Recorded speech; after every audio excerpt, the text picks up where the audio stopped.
these aren't the only 5 by any means, right?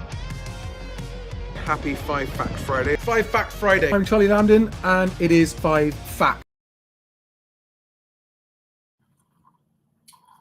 And I'm not ready. Oh, happy Friday. Good morning, everybody. It's a beautiful sunny day in London. It's Friday, the 9th of May, 2025. And yet another week of exhausting developments and news in the absolute hot mess. Oh, God, hang on. Shh. There we are. It's just chaos. Now, I've got questionable internet speed where I am. I am doing an audio recording of this separately that I will upload to the audio podcast. So there will be a good audio quality version of 5 Fact Friday on my podcast. Just look for the Moving Home with Charlie podcast, wherever you get your podcasts, and you can pick it up there, just in case the audio goes crap here. But if it does, nothing I can do about it, so I'm just going to press on. Right. I don't know where to start here. I had a long conversation on the phone yesterday with a senior money journalist from a major national newspaper. And we were discussing certain things for an article they're writing. And at the end of it, we just had a little kind of quiet aside about the true state of things. And it was a really interesting conversation to have with someone who's in that situation. I put here that it's a gloom warning because there's not a lot of good news in terms of housing market health. Yes, one of the items today is that the Financial Conduct Authority is loosening the lending criteria for remortgages, and that's going to help people borrow more without affordability checks. Where have we heard that before, and how did that go? If you're one of those people who gets lent more money than you would have with affordability checks, then it might work out for you, but it's not good for the housing market as a whole.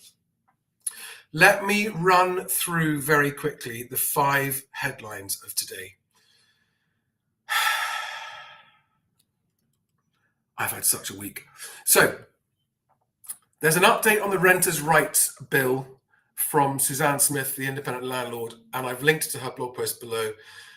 And it's just game over for small landlords. Okay, we're not going to go into too much detail on that, but it still astonishes me whenever I hear of people talking about, yeah, so what do you reckon about being a landlord? Think it's good? Yeah, people are still thinking that, hey, you're not paying attention. And I defy anybody who's thinking about being a small landlord, and by that it's defined as 3 or fewer rental properties. 3 or fewer rental properties, in my opinion, the risk reward is now negative, and it doesn't make sense. I defy anyone in that situation to read the 12 points of what's happening when the Renters' Rights Bill gets passed, and tell me once you've read those, assuming you understand them, because some of them are quite complicated, tell me that you think, yeah, it's still a great idea. If you are a professional landlord with a larger portfolio and you know what you're doing, you can still make a good business from being a landlord if you are a professional and you know what you're doing. But for amateurs, it's game over. Game over. And if you watch this and go ahead and go, Charlie doesn't know what he's talking about, it'll be fine, and you get burnt, which you almost certainly will, don't come crying to me. I warned you. Bank of England, they lowered their base rate yesterday, 4.25%. But what's really interesting is the spread of votes that happened. I'll go into that in a minute and why I think that's interesting and why it signals to me stagflation. The Royal Institute of Chartered Surveyors, RICS, did their monthly market survey. That's all negative in terms of market activity. We'll touch on that. Halifax published another meaningless month of meaningless guff, of unhelpful stats that don't align with anyone else's. So not really news, is it? And then the Financial Conduct Authority relaxes lending rules, and there's a story I'd like to go through on that. So, good morning, Paula, Deck, Fee, Piecemeal, Boss Hog, One Coding Life. Welcome. And why aren't you all? Are you skiving off, you guys? Are you bunking off? That's my coffee, and it's very hot. Now, this thing I've got on the screen right now is not one of the 5 facts. It was something I encountered this morning, just to really hammer home the general direction of risk for small landlords.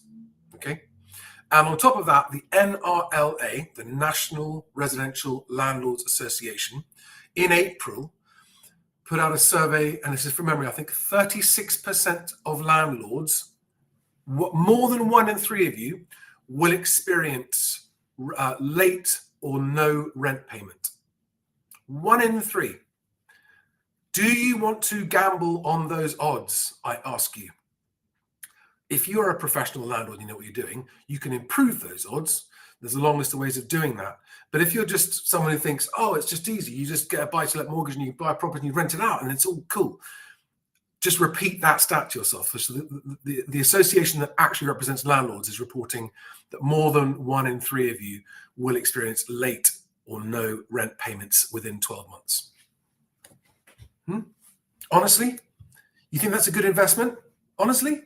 Now, when house prices were doing that, then yeah, that kind of made up for any other risks and losses. But they're not, are they? Especially in leaseholds, they're doing that. So you want to buy a property that's doing that in value with a 1 in 3 risk of not getting your rent paid, even when there's a tenant in there, not including them then losing their job, being unable to afford the rent, and you having to go to court to get them out, which could take 6 to 9 months. Honestly, you need your heads examined. Anyone thinking of doing that, professional landlords aside. So, fact number 1. Suzanne Smith has published, who's the lawyer turned landlord, has published an update on the Renters' Rights Bill a couple of days ago, the 12 key provisions in the Renters' Rights Bill. And I will just quickly scroll down to the list here of all the changes that are coming. Now, I'm not saying some of these changes aren't appropriate improvements for tenant security. I'm not arguing. I think some of them are terribly bad ideas. Some of them are quite good. But just in terms of your risk as a landlord, abolition of Section 21, you can't get your property back on that basis anymore once that's changed. Conversion of ASTs into periodic assured tenancies, meaning that there's no minimum tenancy term. A tenant can give 2 months notice to quit from the day they move in. No fixed term tenancies after commencement date, meaning you can't agree a block period and pay your rent in front and actually have a fixed term. Why? I mean, why would they do that? I think it's only because they think that doing that gives an unfair advantage to people who can pay their rent in advance, and therefore unfairly disadvantages people who aren't in a position to do that, making it harder for them to find a home. So that rule, if I've understood it correctly, is not about improving anything. It's about making it harder. It just doesn't make sense. Like, don't interfere in marketplaces, government. Just don't do it. It makes it worse. A rent period can be no more than a month. Watch Suzanne's video to understand what this means, but these are all contrary to the interests of landlords. And the banning of rent in advance, something that a lot of people who are on piecemeal work and contract work rely on. They've got money in the bank. They can pay a year or sometimes even 2 years rent in advance. And that gets over the landlord's concern that maybe they haven't got a job right now. Well, that's going to be a thing of the past. How does that help anybody? Changes to Section 8 grounds for possession. Guess what? It doesn't make it easier. New procedures for increasing rent, ban on encouraging, inviting, or accepting rental bidding. So in other words, not allowing the market to do its thing. Rights for tenants to request consent for a pet. Yeah, cool, no problem with that. Creation of a landlord ombudsman. Guess whose side they're going to be on. Private rented sector database. I mean, they keep trying these things. They had the rogue landlords database, really. Remember? Didn't make a difference. AWAB's law, yes, that's definitely good. That's not going to affect good landlords. That will only affect bad landlords, so I support that one. No bans on children or benefit claimants. That happens a lot. Ending the AST trap for long leases. Right. So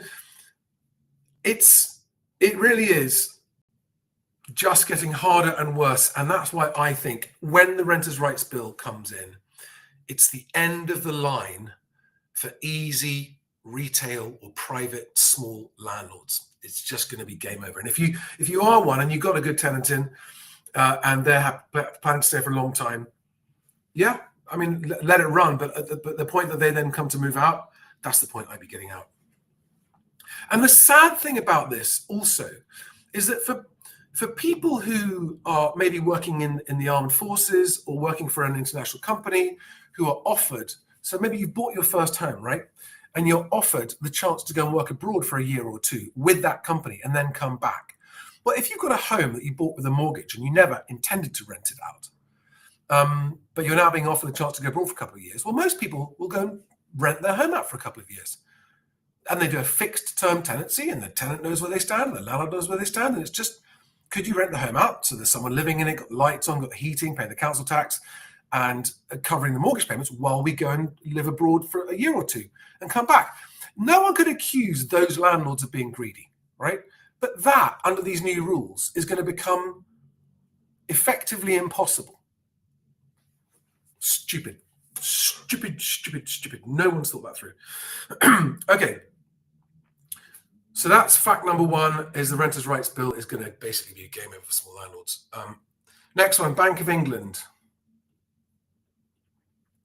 So they cut interest rates from 4.5% to 4.2%. This is not mortgage rates, by the way. So if you have a variable rate mortgage, then yes, this will mean that your variable rate mortgage payment will reduce slightly, but that's the minority of you. Most people on fixed mortgages. This does not mean mortgage rates have come down. This is the Bank of England base rate. Mortgage rates may or may not change as a result of this. I think they'd already priced this in. I'm not expecting to see much of a change in mortgage rates because they're already pretty much as low as they can go without becoming loss-making for them. They're not making money at the moment. But what is interesting about this is the votes. And I'm being caught out now by not doing my... Here we are. At its meeting on the 7th of May, the Monetary Policy Committee voted by a majority of 5-4 to reduce bank rate by 0.25 percentage points. 2 of the members preferred to reduce the bank rate by 0.5%. So 2 of the 9 members felt that it was the economy and the circumstances surrounding it are bad enough that they should be doing quite a big rate cut. Now, if that was on its own, that wouldn't be so much of a concern or a point to be raised. But then another 2 members did exactly the opposite and said, no, we shouldn't be cutting rates at all. So you've got 5 in the middle who went, let's cut 0.25%. 2 at one end going, don't cut at all. And 2 at the other end going, no, we should cut 0.5%. And what that does, I think, is it reflects the Bank of England's dilemma, which is that they've got to try to not kill the economy too late. And also try to not let inflation go back up. So we've got a stagnating economy and we've got still stickily, annoyingly strong inflation that's not coming down. That is stagflation. So I think that's what that Bank of England result tells us. Is it going to make any difference to the housing market? No, because it was expected. It's not going to make a big difference in mortgage rates. Not big news, but it's nevertheless, it is relevant. Halifax, fact number 3, Halifax House Price Index put out a bunch of numbers that are as irrelevant as they ever are because they don't match up or tally up with any of the other indices. They're higher on some and they're lower on the other, proving the point that all national house price indices are of absolutely no value to individual movers. They are just PR for the lenders and for the people putting them out. As it will be when the best agent house price index comes out. The difference will be that the best agent house price index, the public house price index of exchange prices, will include a granular, scrutinizable raw data set, which none of these do. Why don't they do that? Okay, on to the next one. What have we got through now? We've got now, so that's just, so this is now fact number 5. Excuse me. The Financial Conduct Authority consults on steps to simplify mortgage rules.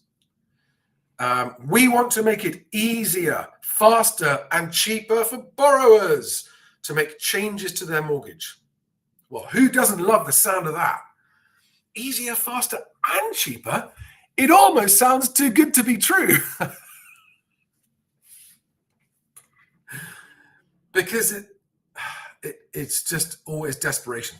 I'd like to remind those of you who weren't around last time we had a significant housing market downturn that a lot of people got burnt because affordability checks weren't in place. So affordability checks were put in place, and they're now talking about taking them away again.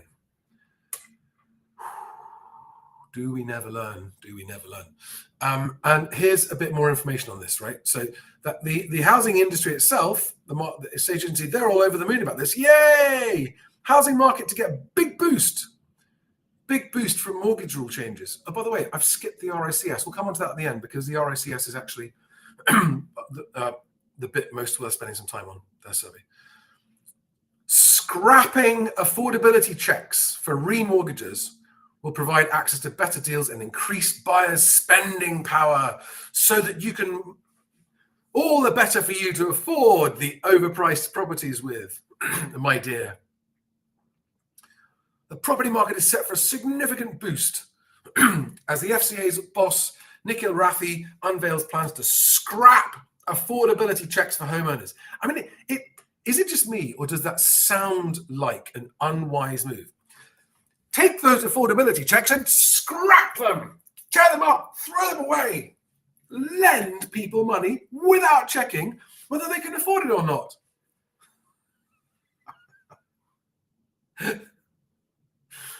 Oh, dearie me. It's so predictable. Right. Let's go back to the RICS. So this is the RICS's April housing market survey of all their surveys around the country. Measures of new buyer demand and agreed sales weaken further. Right? Last month they were already weakening. They're weakening further. This is completely unsurprising because of the stamp duty, the increase in stamp duty that happened in April. Recent trend in house prices appears more or less flat at the national level. Now, the national level includes Scotland and Northern Ireland. Scotland's not looking quite as strong, but Northern Ireland is booming. House prices are booming in Northern Ireland at a dangerously high level, and I would argue an unsustainable level. Although there is some underlying evidence that suggests that it's because there's been a big influx of people moving to Northern Ireland. Yeah, and why not? It's beautiful up there. Let's just have a couple of, let's handpick a couple of the charts. Links to all of this stuff, as ever, are below. Straight after the live stream, I put all these links below underneath the video on X, or a lot of you are watching on X. The links are also in the show notes listening on audio podcast. They include all the questions that get asked. And then the sales markets charts in here. So this first chart here, the national prices on the past 3 months. And you can see that now turned negative again in the past 3 months. Okay, this is again, it's generalization, it's national, it's not to local areas. If you look at it broken down by region last 3 months, there you are. In the north, it's slightly higher. And this is not measuring actual prices, this is sentiment. This is, if you look at the question, it's a generally speaking, do you feel prices are going up or prices are going down? And the people answering these surveys, there's nothing to suggest that it isn't what they're really seeing, but it's not necessarily measured. It is sentiment. And there you got Northern Ireland way up there at 80-something%, nearly 90% of them saying, yes, it's up. Yorkshire and Humber, sharpest ones down. Look at this, regional new buyer inquiries in the last month. And all of the areas where that's below that zero line is saying that all of those areas, which is everywhere except for Wales, the Northwest, Scotland, and Northern Ireland, there's a sharp contraction in new buyer inquiries. Well, No one's going to be shocked about that after Rachel Reeves decided not to extend the stamp duty threshold holiday. And this is why we should just scrap stamp duty, because it just kills housing market activity. And housing market activity is the beating heart of the economy, not house prices, not house prices. Housing market activity is the beating heart of the economy in this country. And so this is another strong recessionary signal.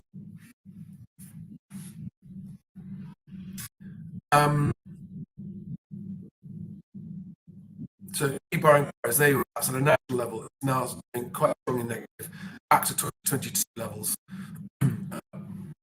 So yeah, it's the most negative since 2022. Before that, ignoring the pandemic, came back to 2016. Right. So this is a very powerful indicator. It is not a precise one. It's not exact, but generally speaking, these surveys are a fairly good leading indicator of activity in the housing market. New regional vendor instructions. So this is supply, and don't forget, supply is already at the highest it's been for, I think, 12 years. Super said.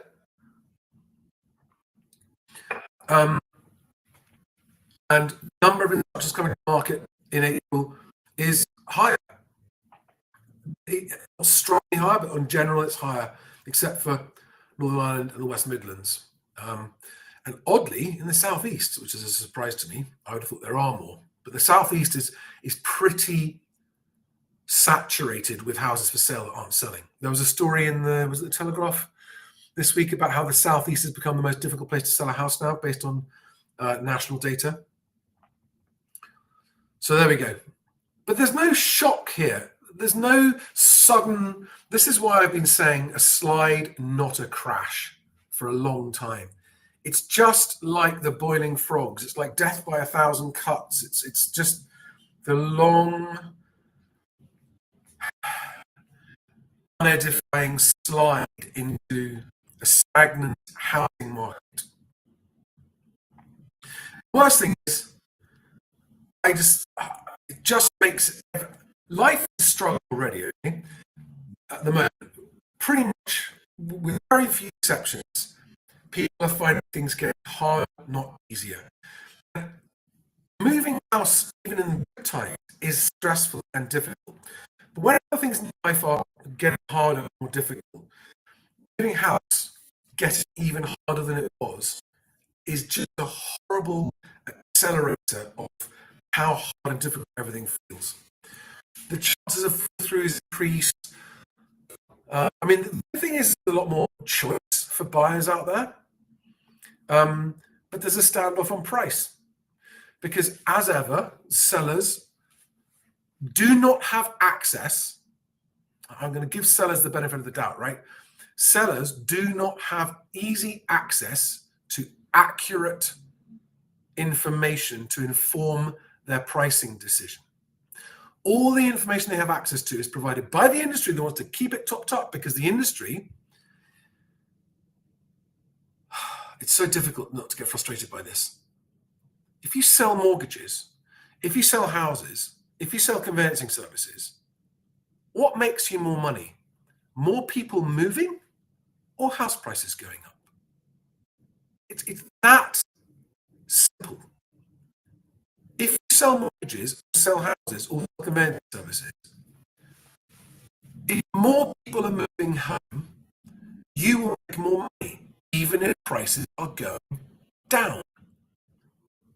And yet, most of the people in this industry are of the deeply held dogmatic belief that the only thing that makes people buy a house is that they believe house prices are going up, and they can't hear or see anything else. And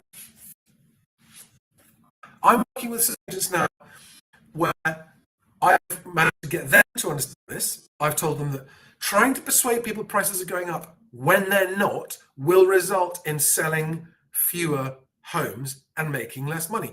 And they took this on board, and they stopped trying to say house prices are going up, and they have been smashing it, selling everything they bring on the market with multiple offers within 3 to 4 weeks. happy sellers, happy buyers, happy, successful agent. And I cannot keep saying this strong enough. If you are in the industry trying to pretend house prices are going up when they're not, will kill your business, because it will make you look stupid and dishonest. As if the industry doesn't have a hard enough time already with a reputation for being dishonest and stupid. In this market, with prices not going up, yes, there are a couple of places in the country, there are particular pockets where at first-time buyer levels, there are some prices going up. But generally speaking, prices are not going up, and certainly not beating inflation. If you're out there trying to peddle the myth that you can't go wrong and house prices always double every 10 years and all that kind of stuff, you haven't been paying attention. You're making yourself look unprofessional, amateur, and stupid, and you're going to kill your own business. Okay? What everyone in this industry who wants to sell more houses or mortgages or conveyancing services should be saying is, the economy is looking challenging. House price growth isn't looking promising for a while. So if you want to move house, you've got to be more realistic with your price now. Then you will sell more mortgages, houses, etc. It really is that simple. There's no shortage of people who want to move house. Yeah, they don't need to be persuaded to move house by lying to them about house prices going up. There are millions of pent-up demand from people who want to move house, just going to pay stupid prices when they can see that, hang on a second, the job market's going to shit, the economy is going to shit. Am I going to overpay for a home in this condition? No, because it's not stupid.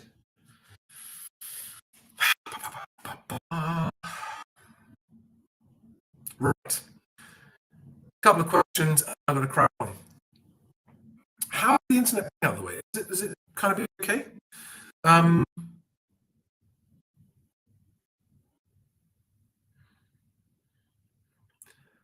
Let me just get to some questions if there are any. Okay, so One Coding Life says, I got an email from an estate agent saying asking prices are rising. It's a good time to sell, up 1.1% on this time last year. So asking prices, on average across the country, are rising of new properties, by the way, not all properties. So this is Rightmove, are rising 1.1 or 1.2%. That is less than inflation. So it's not factually wrong to say asking prices are rising. It's too much of a generalization, though. It's a good time to sell is patent bollocks. Excuse my French, just did. What I said on this last year. What I would do is I would reply to that estate agent asking for the data. Could you please give me the data for this area, for the country? I live in the whole country. I live in this town. Where's the data showing that, please? You should also say, never mind asking prices, what's happened to actual sold prices? Do you have that data? Challenge guff when you get it, please.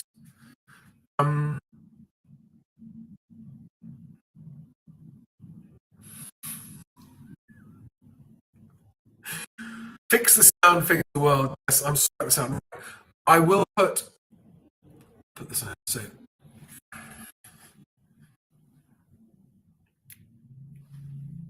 I will upload clean audio to the podcast afterwards. Other than that, guys, I've got to crack on. And if you can't hear me, there is no point in me talking anyway. Have a great weekend.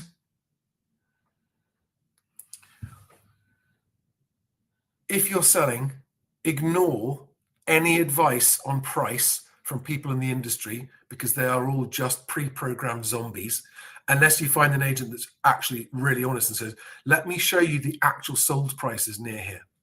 Don't listen to anything else. Don't look at asking prices unless they back it up with cold, hard evidence.